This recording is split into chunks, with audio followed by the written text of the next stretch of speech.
BBOR, Black Box Online Radio, coming to you from West Virginia at heart and from around the globe.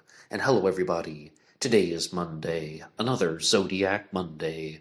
Welcome to the show. How's everybody doing?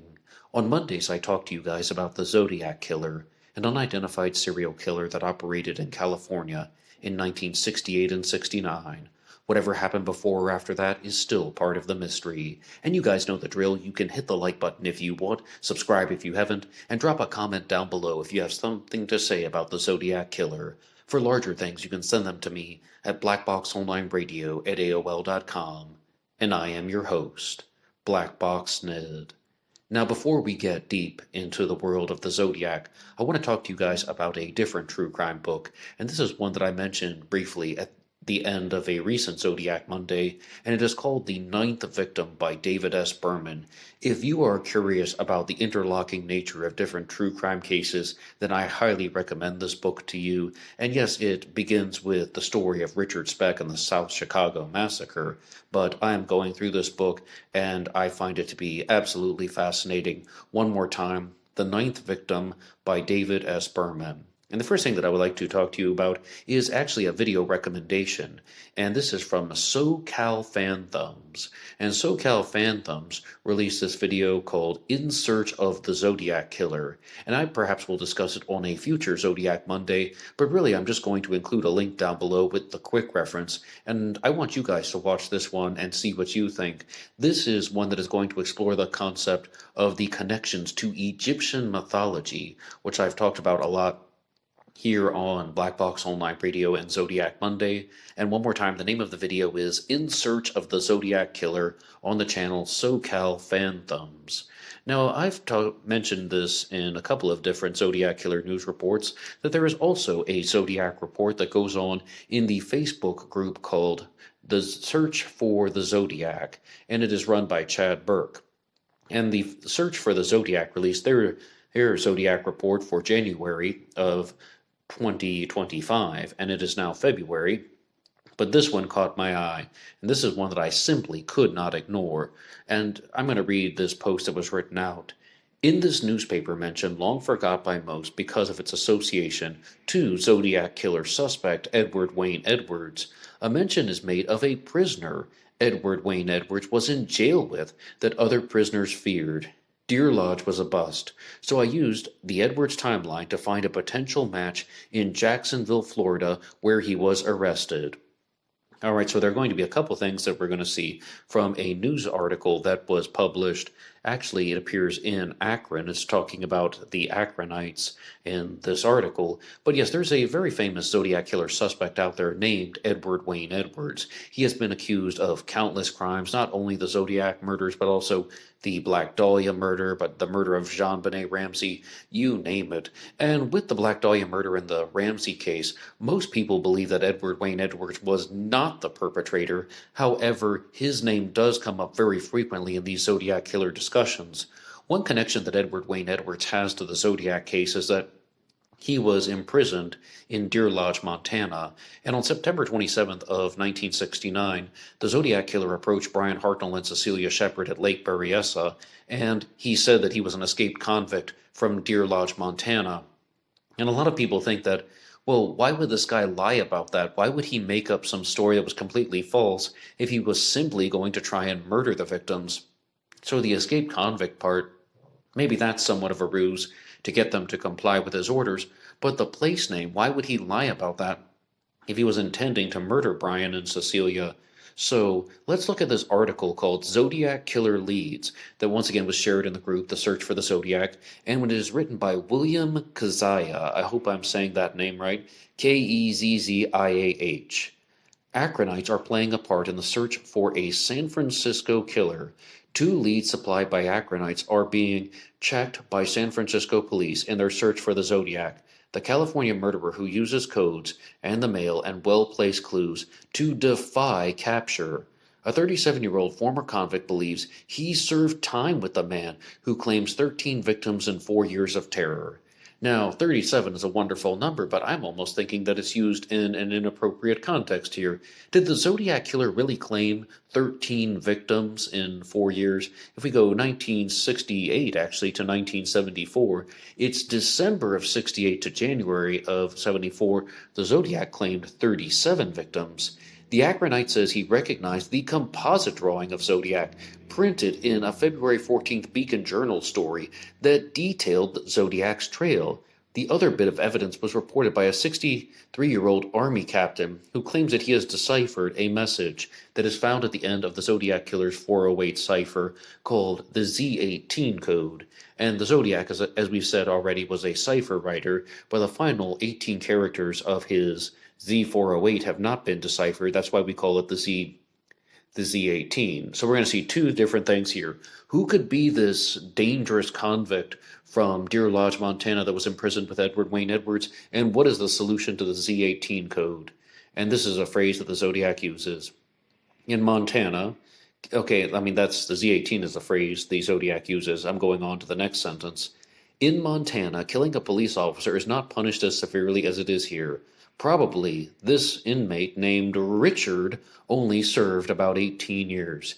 Okay, so the name Richard is going to come up time and time again in the Zodiac world. You're even going to have people like Jeremy Foy, aka J. Foy, saying that there's this story that Darlene Ferrin, the victim at the Zodiac's second crime, the Blue Rock Springs shooting, said the name Richard before being shot by the Zodiac Killer. Some people think that that was Richard Gaikowski. Jeremy Foy thinks that that was Richard Hoffman, his grandfather. But this person says that they know someone named Richard who only served about 18 years for murdering a police officer. The first thing the police will no doubt try to find is Richard's last name and his whereabouts. And that won't be very hard, said the Akronite. They've been only about 20,000 men. There have only been about 20,000 men who had served time there since the jail opened in 1830. A much harder answer will be to the Z18 code. And I am going to come back to this, but I also want to look at the text of the Zodiac report that was written out in, once again, the search for the Zodiac group, and they have a possible identification of this suspicious character named Richard who might become a Zodiac Killer suspect, and his name is Richard Charles Parker, who was also potentially in jail with Edward Wayne Edwards and was arrested for inciting a riot. And he was tracked down once again by following the locations and movements of Edward Wayne Edwards using the Jacksonville, Florida timeline where he was arrested in 1950. And, I mean, this is once again written by Chad Burke. He has a beady, cold, dead set of eyes and matches the Presidio Heights Stein Killer sketch. Oh, I mean, I completely agree with that. I mean, I absolutely, completely agree that there are strong similarities between this individual named Richard Charles Parker and the Presidio Heights sketch. But as we all know, we are going to need much more than that to investigate. I'm particularly impressed by the hairline as well as the nose shape. I've said this many times, though, even though the composite sketch isn't something that is absolutely perfect, even though the composite sketches that were made after the murder of Paul Stine, the Zodiac Killer's final victim, the famous ones with the crew cut and the glasses, even though those aren't perfect, they still give us a type of window into the Zodiac Killer's facial features, into the Zodiac Killer's appearance. And the things that I don't see in a lot of Zodiac Killer suspects are the hairline and the nose shape. The Zodiac in the Presidio Heights sketch has an extremely narrow nose and also a very small one, not to mention a very distinct hairline. But you guys can challenge me on that as much as you want. And I really do thank Chad Burke for sharing this. I think it's a very, very good find. If anything, it's a strong lead looking at who is this dangerous inmate from Deer Lodge Prison, a place where the Zodiac Killer claimed to have been at some point, that was with Edward Wayne Edwards, a serial killer. But there is a two-part response to this Search for Zodiac post, and that is that there is an answer to the Z18 code. And the Z18 code is one that is going to be very, very difficult to solve because some people think that it was simply a mistake on the part of the Zodiac Killer as a cryptographer, that he just needed to fill in the spaces or that he made an error while he was constructing the code. But let's look at this article once again by William Kazaya. A much harder answer will be in determining the meaning of the Zodiac's seemingly undecipherable words, and the Z18 code reads EBEORIETEMETHPITI, which were signed to one of his messages. Thus far, the words have defied translation, but now a West Akron man believes that it means one tip. Here I met Toby. I think that that is really, really interesting that he uses the word tip in the Z18 code, because if you go back to some of the older episodes of Black Box Online Radio, I did a series called The Moraga Letters. It's called Zodiac Killer New Discovery, The Moraga Letters, which all began because I was contacted by an individual named Sphere the Cube who was discussing a Zodiac Killer suspect with me, but we wanted to present this as a possible discovery of writings that could have been written and created by the Zodiac Killer. That's why it was called The Moraga Letters. And his attempted solution to the Z18 code was the tip, "Hi, I'm Robert," and now maybe the tip, "Hi, I'm Richard," for a suspect such as Richard Parker. But as far as this one here, one tip, "Here I met Toby," I just think that that's really interesting how he would use that same word appears in two different solutions, probably using completely different methods. And this Akron article doesn't say exactly how the Zodiac would have done that, or how he would have how the Zodiac would have created that, and how it was deciphered. But that is the solution all the same. The tip, "Here I met Toby," meaning that he's not cluing in everybody to his legal name or something like that, and the legal name would not be found in the Z408 or the Z18. Instead, it's just an honest message with a clue. But what do you think about the solution to the Z18 code? And I would love to know your responses. Please put them in the comments section down below. And if we're going to be talking about Edward Wayne Edwards, there is a website out there that I've been meaning to discuss for quite some time, and perhaps it will be worked into multiple episodes of Zodiac Monday, and it's called 55ZodiacKillerIdentified.com, and it's run by Tim Spencer.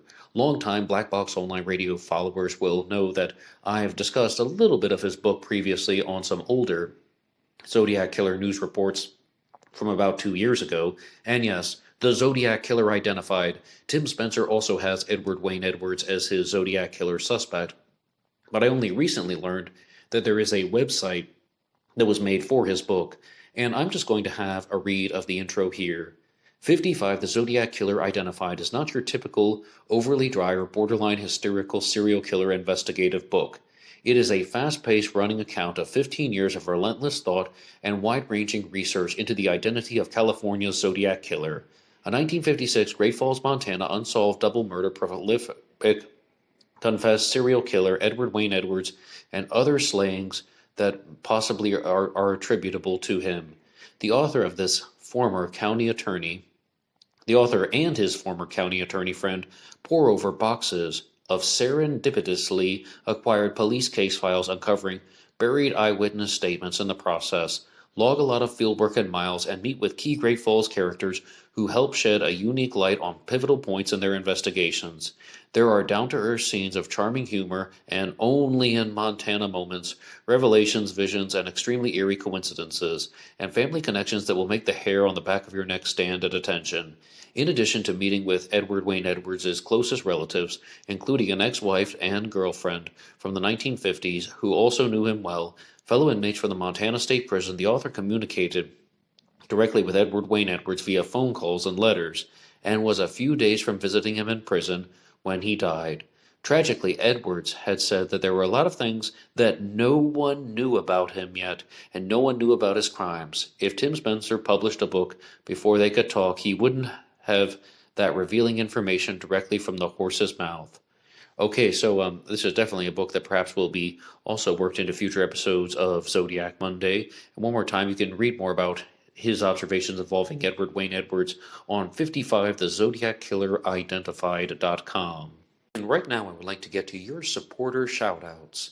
You can use buymeacoffee.com/blackboxned88 to make a contribution or donation to help support the show, and anybody who makes a donation will get a shout out on Zodiac Monday. And there's a reason why I'm doing it at this segment in the Zodiac Killer News Report, and that is because I want to talk about some updates for the channel as well. Firstly, I'm going to give a shout out to longtime BBOR follower Batman66. Thank you so much for your regular and consistent support. Batman66 has also helped out a lot with the research process for this show, and I'll be discussing an article that he shared with me later on in the episode. And we also have one coming to us from River Prawn Pottery. River Prawn Pottery, thank you so much for your regular and consistent support as well. And in addition to using buymeacoffee.com/blackboxned88, you can also use the super chats and super thanks here on YouTube. But this is an opportunity to discuss some of the bigger moments for the channel. And we are in the month of February right now, but in March of 2025, Black Box Online Radio is going to go through some changes. Firstly, there will be a return of True Crime Talk Radio in the morning, which is going to come to you every Tuesday and Thursday at 10:30 a.m. Eastern Standard Time, and I'm really looking forward to that because I've said many times on the channel that I thought that True Crime Talk Radio in the morning was the best thing that I ever did for BBO War. True Crime Talk Radio in the morning and the White Horse Killer Saga episodes that came out, but that's more for a personal reason. I think in terms of the actual true crime discussions that I've had, it would be on that particular segment. And there's also going to be a new weekend segment about the case of JonBenet Ramsey that is going to happen most likely on Saturdays, but I'll keep you guys posted. So, in addition to the regularly scheduled lineup, there will also be a channel membership that you can use just by hitting the join button and becoming a member. And when you do this, you will get access to bonus podcast content that is going to be coming out here on YouTube, but it will be part of the membership. And what you're going to get is, firstly, a show called The Double Event, talking all about Jack the Ripper. And this started somewhat, not exactly by accident, it's just I do a segment every Wednesday about Jack the Ripper and called Ripper Wednesday. And one day I decided to make 2 episodes, and I refer to it as a double event because that's some Whitechapel terminology for you. And then all of a sudden, that's what created the idea in my mind to make a second Ripper Wednesday segment, which is going to be a little bit shorter. And then on Fridays, there is going to be the Cooper Profile, talking all about D.B. Cooper, but specifically focusing on more of the psychological aspects of the D.B. Cooper mystery. And the third one will be, you will get the Tuesday episode of True Crime Talk Radio in the morning. The Thursday one will be free for everybody, but with the channel membership, you will get access to these 3 episodes every week: the double event, the Cooper Profile, and True Crime Talk Radio in the morning on Tuesday. So if you want to listen to different types of true crime content, I invite you to hit the membership button, join, down below, and it's just a different way to keep in touch. And also, if you want something very interactive, there's the True Crime Talk Radio in the morning segment, but the other episodes that are regularly scheduled will come out as normally planned. We have Zodiac Monday, Ripper Wednesday, Cooper Friday, and there will be the JonBenet segment on the weekends. And soon, I will be getting back to releasing shorts and reels on Facebook, TikTok, Instagram, and YouTube. So I will keep you guys posted about all of these updates for the channel, but Black Box Online Radio is simply going to get bigger, and to do that, it relies on the support of you guys, and the expansion is already in motion, but I thank everybody who has contributed, and also giving a big shout out to CZ Guy over the years, Sam Fisher as well, and DNA King, lots of you regular and consistent supporters, and of course, classic Chevy Cat. You guys have been absolutely amazing for helping Black Box Online Radio.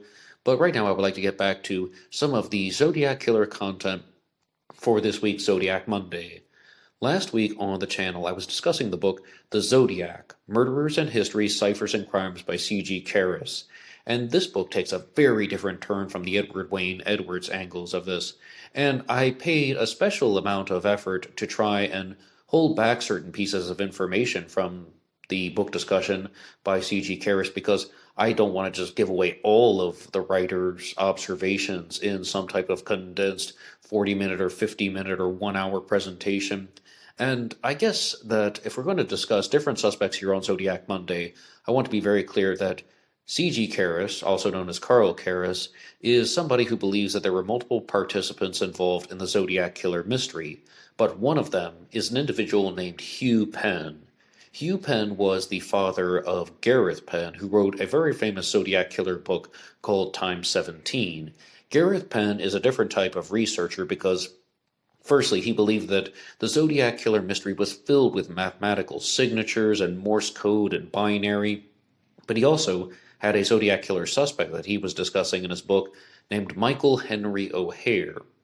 Now, a different Zodiac sleuth named Ray Grant picked up on Gareth Penn's observations, and he believed that, and I guess you would say he believes, because Ray Grant is still currently active, that the Zodiac Killer was a team of 4 people: Michael O'Hare, Gareth Penn, and their parents, Hugh Penn, and Michael O'Hare's mother, Berta Margulies. But Hugh Penn is incorporated into the theory in a different way in the book by C.G. Karras. One more time, it's called Zodiac, Murders in History, Ciphers, and Crimes. And what I would like to do for you now is to look at a different section of C.G. Karras' book that I didn't discuss last week during the book discussion. And if you haven't heard that book discussion yet, I invite you to go over and check it out. Let us know what you think, right in the comments section. And you can also leave a review on Amazon.com if you have read the whole book for C.G. Karras. But right now we have a review of Ray Grant's Zodiac Killer Solved. So this will be some praiseworthy comments, but also challenges to Ray Grant's theory involving the 4 participants that I have just listed off: Michael O'Hare, Gareth Penn, Hugh Penn, and Berta Margulies. Here is a very well-written study of the infamous Zodiac case. The difference between this and other Zodiac books, that is, Zodiac Killer Solved by Ray Grant, is that it proposes that the Zodiac is actually a group of killers rather than a lone suspect, and it does so in a very satisfying fashion. As far as these people were, it needs a little more work, but that's something that others can continue to research. The book breaks fresh ground. I followed Mr. Grant's commentary on the Zodiac Cipher's website over many years. This book as a follow-up does not disappoint. I strongly recommend it as a companion to the Graysmith books, as it has many corrections and additions which are valuable to the researcher. The first 12 chapters are based on evidence from police reports and are as accurate as any out there, which in some cases is not saying a lot. The last part of the book represents an honest attempt to make sense of and to develop the multi-suspect theory proposed by Gareth Penn in his book Time 17. Although the book was roundly criticized and shows perhaps the disintegration of a fine mind in action, the group theory is still, to me, a workable one. Both Graysmith and Penn proposed a suspect who has since been dismissed, and though Mr. Grant still unfortunately lists Penn's main suspect, he has come forward with another, quite viable one. No other writer has come this close. But judge for yourself. Years of work are represented here and should be taken very seriously. It helps that Mr. Grant is of the same age as of the victims and lived through the period. These books have now reached the stage where they have become historical documents and must be valued as such. Zodiac Killer Solved is not the last book you'll need, but it does belong up there with the very best. The Cheri Jo Bates case description is very well done. Whether or not you believe it was a Zodiac murder, was it? And was it an abduction? These are key questions. His Lake Herman Road is quite a surprising and imaginative and refreshing look at a puzzling case, which has tripped up many researchers in the past. It is a masterfully done and worthy of the price of the book. It would make a terrific screenplay by itself. It unties many knots in the witness statements. Lake Berryessa begins to show how victims' names were selected where his viable suspect comes into play. I won't give it away. Well, one more time, because we've already had the book discussion, and I've already told you, the viable suspect is Hugh Penn, the father of Gareth Penn. The Paulstein Presidio Heights San Francisco murder is a looser study but contains a beautifully written digression about black and white profiling and how it affected the case. I agree that Donna Lass was a Zodiac victim from my own research, but it is a disappearance that has never been solved. This book is sort of a guilty pleasure like a good Agatha Christie. However, one cannot forget the real victims and families and the serious work of law enforcement involved in the search. I still feel uncomfortable with this one, being an architect like Michael O'Hare and having been stalked myself at one time. But with the book Time 17 pushing so hard at Michael Henry O'Hare being the killer of Cheri Jo Bates, I can understand Ray Grant pushing too. Looking back, all misdirection from Hugh Penn, as we shall see. Now, there are a couple responses that I have to this book review that was written by C.G. Karras, and I mean he's talking about vilifying Michael O'Hare as a Zodiac suspect that was done not only by Ray Grant, but as we see very clearly, also by Hugh Penn. For example, there is the sentence, both Graysmith and Penn proposed a suspect who has since been dismissed, and though Mr. Grant still unfortunately lists Penn's main suspect, he has come forward with another. Well, now, wait a second, wait a second. Has Michael O'Hare truly been dismissed as a Zodiac Killer suspect? Yes, people have objections. Yes, Michael O'Hare has even publicly denied this, but has he truly been dismissed? And also for Robert Graysmith, his Zodiac Killer suspect was Arthur Lee Allen, and Netflix just released an Arthur Lee Allen documentary last year. And this is one thing that we talk about all the time in the Zodiac Killer world. Arthur Lee Allen does not disappear as a Zodiac Killer suspect because all of the Zodiac Killer evidence is questionable. And if it's questionable for Arthur Lee Allen, then it's also questionable for Michael O'Hare. And when you want to use this word, unfortunately, I think that there is a very big division here between Ray Grant and C.G. Karras, although I think they would get along very easily based on the writings in the book Zodiac Killer Solved and the writings in the book Zodiac Murders and Histories. And that is because it relates to, well, firstly, about the division, that relates to accusing someone whom they genuinely believe of being a criminal. Because this is going to sound a little bit strange, but I don't fault Ray Grant at all for accusing Michael O'Hare of being the Zodiac Killer. I don't fault Gareth Penn at all of accusing Michael O'Hare of being the Zodiac Killer. Now, there might be some issues about how they went about it. For example, Robert Graysmith discussed a Zodiac suspect in his book, and he used the pseudonym Robert Hall Starr for him, because his suspect was Arthur Lee Allen, and Lee Allen was still alive at the time. But Michael O'Hare is well alive even to this day, and he has been publicly named as a Zodiac Killer suspect. All types of personal information about Michael O'Hare have been made public, and moreover, I mean, there was the famous incident where Ray Grant mailed multiple copies of his book to Michael O'Hare's colleagues and so on for crimes that he has not been charged with. So I completely understand the rationale. If you genuinely believe that this person is a serial killer who has murdered people, then you want to do something about it. If you genuinely believe that there is some type of reason to try and get this person arrested, or under the view of law enforcement, put them under the microscope and the magnifying glass, yes, then do that. But at the same time, innocent people still have rights, or people who have not been convicted in a court of law still have rights. But that's my ultimate take on the subject, so I don't think there's any problem with accusing Michael O'Hare of being the Zodiac Killer. But as far as the methods about publicizing certain pieces of his information, there is some issue that I do take with that.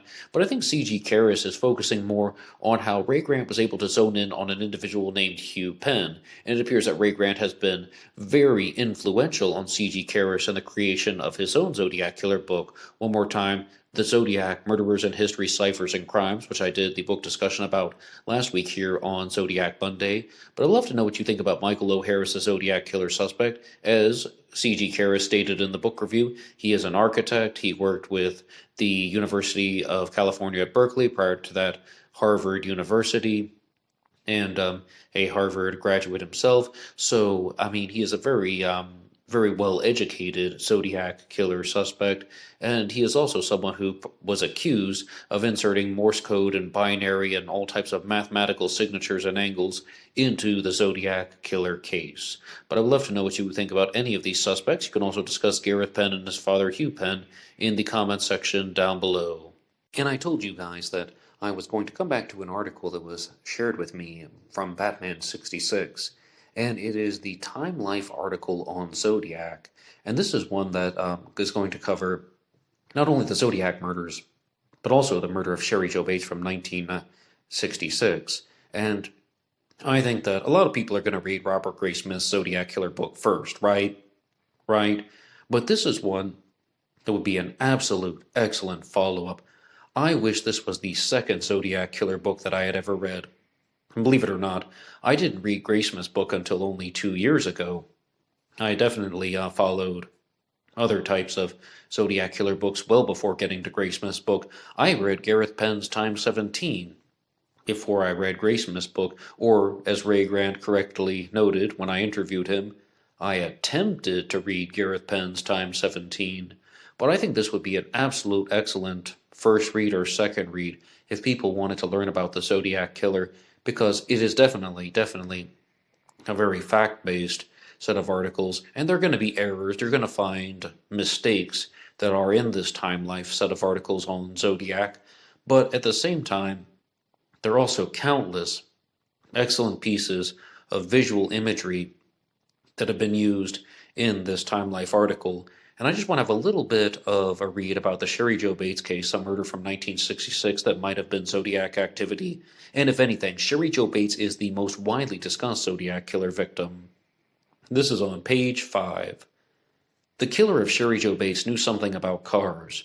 While his 18-year-old library prey was studying in the Riverside City College on Halloween night. As we say, actually, we're going to see it's October 30th, the night before Halloween, but 1966, the killer approached her green Volkswagen Beetle and opened the engine compartment at the rear. Reaching down, he pulled out the electrical distributor coil and condenser and disconnected the middle wire from the distributor. Then he walked into the library and waited.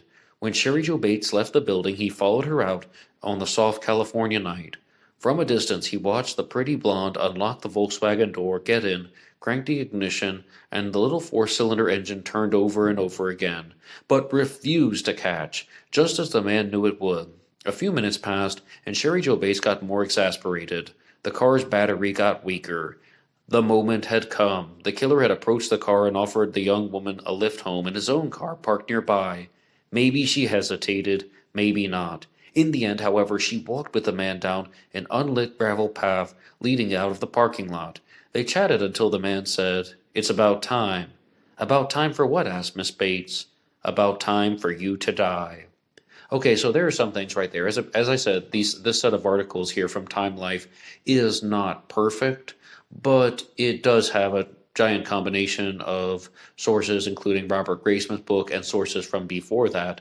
But what's really interesting about this set of details here is that this person believes that the killer of Cheri Jo Bates entered the library and waited for her there. And I am of the belief and opinion and understanding that that is not an established fact, that the killer waited in the library. I completely understand why someone would write that. It makes a little bit of sense. Okay, so Cheri Jo Bates is murdered in the alleyway, and maybe no witnesses saw an exact person lurking about or waiting by her car. Therefore, the person must have been in the library and followed her out. Okay, I follow what you're saying. I understand what you're trying to do there, but the killer could have been hiding in a different location. The killer could have been operating in a different location, and I'm not completely convinced that this person had to have been hiding in the library. But there's another part of this Time Life article on the murder of Cheri Jo Bates from 1966 that I would like to discuss with you, and it relates to the desktop poem. Because after the murder of Cheri Jo Bates, several pieces of writing came in. Firstly, there's the Riverside Confession, which provides us with the source material of "It's about time." Time for what? Time for you to die. That was shared in the Riverside Confession, which was mailed in November of 1966. Then in December of 1966, there is the desktop poem that was found, which I'll read in a second. But after that, we had the 3 sets of letters. There were the 3 letters that were mailed in the spring of 1967. I want to look at what the Time Life article has to say about the desktop poem, and I'll read it for you once again. "Sick of living, unwilling to die. Cut clean, if read clean, blood spurting out, dripping, spilling, all over her new dress. Oh well, it was red anyway. Life draining into an uncertain death. She won't die this time. Someone will find her. Just wait till next time." And it's signed with an RH. And there's a section here in the Time Life article that says, "This poem scratched into the surface of a library desk at Riverside City College was signed with the lowercase initials RH, which may have stood for nothing more than red herring." Now, I've talked about a lot of different possibilities here on Black Box Online Radio in the past, but what do you make of this? What do you make of this statement that the RH stands for red herring? So, She won't die this time. Someone will find her. Just wait till next time. What do you make of this? Now, I'm going to go out on a limb here, and this is something where I'm going to share a very bold observation, something that I think I might be 99% correct about. And you can dispute that with me in the comment section down below about the meaning of the letters RH. And no, I can't tell you the person's name. I mean, I've looked at some great possibilities. It could be paying homage to a poet named R.H. Barlow. It could mean right-handed, or as this article says, it could mean something to the effect of just red herring or some type of distraction. I think that you wouldn't sign a poem with red herring. I don't think that someone would do that even if they were the killer of Cheri Jo Bates. What I think this is that somebody wrote a poem and they signed RH because it was a pen name, a nom de plume. It was a pseudonym. It was a pen name that they had given themselves. And it wasn't their legal name. It wasn't their real set of initials. Like, say for example, like any famous writer who isn't using their legal name on their books and so on is using a pen name. They're using that as a public figure. And I think this person had adopted a pen name that they were using in their own mind, and purely in their own mind. I do not believe that they were at any stage where they had actually published anything purely based on the age of the most likely age of the perpetrator, which would have been perhaps 18, 19, 21, 22 years old, thereabouts. But that is just a guess on my part. I'm not a psychic or something. I can't just tell you that absolutely this poem was written by an unpublished writer. But I think this person used RH because it was the initials of the pen name that they had created. They wanted to be a famous writer. They wanted to be a well-recognized and respected poet, and perhaps other types of writing, but the reason why they signed it this way is because it was signing it with a pen name and nobody else knew about it, or even if they did know about it, it wasn't that person's legal name and they hadn't published anything. So if someone's like, hey, were you writing graffiti on that desk? No. Why would you think it's me? Well, what are your initials? Oh, my initials are ND. Oh, well, this guy's initials begin with the letter N and the letter D. They don't begin with RH. I guess it wasn't him. That's all I think this was. I don't think it means red herring. I don't think it's Zodiac related. I don't even think it's related to the murder of Cheri Jo Bates. I completely admit that there are some similarities between the handwriting of the killer and the desktop poem, the handwriting of the Zodiac Killer in the desktop poem, but that's about it. And that's all I really have to say about the desktop poem. But I know a lot of you are going to dispute that with me, so put your ideas in the comment section down below.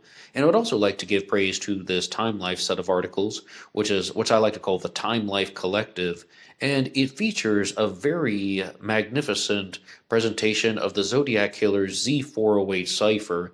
And that is one that I haven't shared too much here on Black Box Online Radio because the Z408 cipher has been solved. So usually I just show you guys the text of the Z408 in the English language, but this book features a very nice depiction and organization of the Z408 cipher. And right now I would like to talk about a different Zodiac Killer suspect, and his name is Loringdale Hill. He is the suspect of Melissa Rose Tappa and Jeff Thornton, who are a husband and wife research team who run the Facebook group Zodiac Killer and Me and ZodiacKillerBomb.com. And also giving a shout out to an individual who challenged them named Zach M., who wrote this in their Facebook group. I don't see anything compelling here, and regardless of their website is half completed, what is convincing is that 340 people think this LD Hill guy did it. I'm sincerely asking. And to Zach M's credit, he also contacted me and was just asking about why do people think that Loringdale Hill could have been the Zodiac Killer, who was a naval pilot and aviation mechanic, and Melissa Rose Tappa decided to respond to that by creating something, which I'll read for you in just a second, called the Cliff Notes for Loringdale Hill. Why do they think that Loringdale Hill could have been the Zodiac Killer of the 1960s? The Cliff Notes.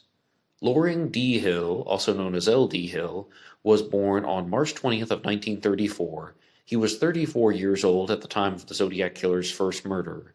Killing time in 1959 as a helicopter rescue pilot that also delivered airmail between aircraft carriers.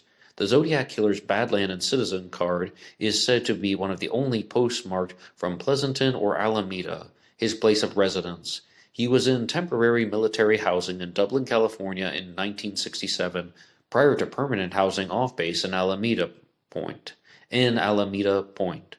Aviation Naval Mechanic, AMS-2, with working knowledge of bombs, maps, coordinates, and radians which were mentioned by the Zodiac. He was members of the squadron's VAW-13 Zappers, which had a dragon as a mascot, and the Zodiac wrote a dragon letter, or a dragon card, and a VAQ-132 Scorpions between 1967 and 1970. Could this have influenced the dragon card and the scorpion letter? Cipher character count on postcard for return address fits within his home address. He wore wingwalker boots that were size 10.5, and not only that, he was a literal wingwalker, and the Zodiac's footprints at Lake Berryessa were determined to have come from wingwalker boots that were 10.5. Can prove that he lived and worked in Alameda at the time of the murders from 1967 to 1971 and then was stationed in Texas, which is why the Zodiac went silent. Now, this is going to go on for a while. This post is going to go on for a while, but a lot of you who have followed Zodiac Monday will know that people want to dispute that. And one of the biggest challenges to Loring Dale Hill relates to the fact that the Zodiac Killer wrote letters, and the letters were mailed from San Francisco, barring the exception of there being some type of mail forwarding service or some type of operation like that. And a newspaper article was recently shared that stated that Loring Dale Hill moved out of California not in 1971, but in December of 1970, and that is just a couple months prior to the Zodiac's mailings of the March 13th, 1971 Pleasanton letter, and there's also the Pines card that was mailed in 1971. And it's widely accepted that the Pleasanton letter is authentic. The Pines card is quite probably authentic, but we aren't 100% certain about that. And simply, they've got some explaining to do on how those exact pieces of evidence will be able to fit in. But the whole challenge question was about, why do people suspect him? I think that as someone who is not the one who made this original discovery, a lot of it relates to the timelines. And a lot of it relates to thinking that this person might have had the brain to put all of this together. But I do have to admit that being a member of the squadron VAW-13 Zappers, which had the dragon as the mascot, well, lots of things are going to have dragons as the mascot. The Chinese New Year brings us the Year of the Dragon, right? I'm sure you could find some types of references to dragons, and it doesn't have to come from the VAW-13 Zappers. But a stronger piece of criticism that I will pose is that he was in the VAQ-132 Scorpions. Could this have influenced the dragon card and scorpion letter? Well, I think that the Scorpion letter, which came in the 90s, and the Scorpion ciphers of 91, are a reference to Scorpio from the Dirty Harry movies, the villain that's actually based on the Zodiac Killer, if I had to just take a guess at that. And more importantly, I'm not even convinced that the Zodiac Killer wrote the Scorpion letter or the Scorpion ciphers. So there's just this cloud of ambiguity around that. And I guess I'm trying to say in less direct terms, and I'll say it in more direct terms, that is not a sufficient piece of evidence to state that that was an influence on the Zodiac's activity in the 90s. Well, it's all unconfirmed activity, and being part of the Scorpion Squadron, I think, is insufficient. But I would like to continue with some of these points here. There are many references to air and airplanes and bodies of water and murders and activities in or around Navy air bases. Now you're getting somewhere. Was the Zodiac ex-Navy? Now you're getting somewhere. Airplane cement, airmail, wing walker boots, not combat boots, naval symbolism, bombs, and blast. Yes, the Zodiac did indeed talk about bombs. Fought in Vietnam, countercultural blue pigs meanies not complimentary of any hippie culture. Blue meanies were names given to the police officers in Alameda. But blue meanies are something that the Zodiac talked about in his letters. There are multiple types of references to blue meanies. Okay, fought in Vietnam, and we don't know if the Zodiac Killer was a Vietnam veteran. We don't know if the Zodiac went to Vietnam. He was in kind of the heyday of the Vietnam War area, 1957 to 75. Yes, this occurred in 1968-69. Absolutely, the Zodiac is in the Vietnam era, but was he actually a Vietnam veteran? All uncertain. And I think that this post is going to go on for a while, but you understand where everything is going with this. They have made a lot of observations, they built a circumstantial case, but there's just one thing that everybody wants from them, and that is an explanation about what he was doing with 1970 and 1971. When he left Texas and when he left California and went to Texas in December of 1970, what happened next? And that would be the sole thing that I think they need to focus on, because you can provide all types of circumstantial cases. You can show us allusion to the Z13 cipher. You can talk about how, oh, well, he was out of the country for 6 months between January 7th of 1969 and July 2nd of 1969. Yes, I will hear you out on that. But the biggest thing that they need to find is, what was he doing for the time when the Zodiac Killer mailed the Pleasanton letter in March of 1971? Where were his whereabouts on that? If you had some type of certifiable documentation, then you'd have something much bigger. And thank you so much for listening to this week's Zodiac Monday. Each and every one of you are awesome. And also thank you to everyone who hit the like button and subscribed. And I want to remind you guys that this show is available for free downloads on Spotify and Apple Podcasts under the names Black Box True Crime or Black Box Podcast. And you can also find a write-up for this show at zodiackillercode.com. One more time, zodiackillercode.com. Anyone can write the show at blackboxonlineradio at AOL.com. You can also get me on Facebook. My personal Facebook is Ned DeHaan, and there is always BlackBoxNed88 over on Instagram. And I will see you over there. Goodbye.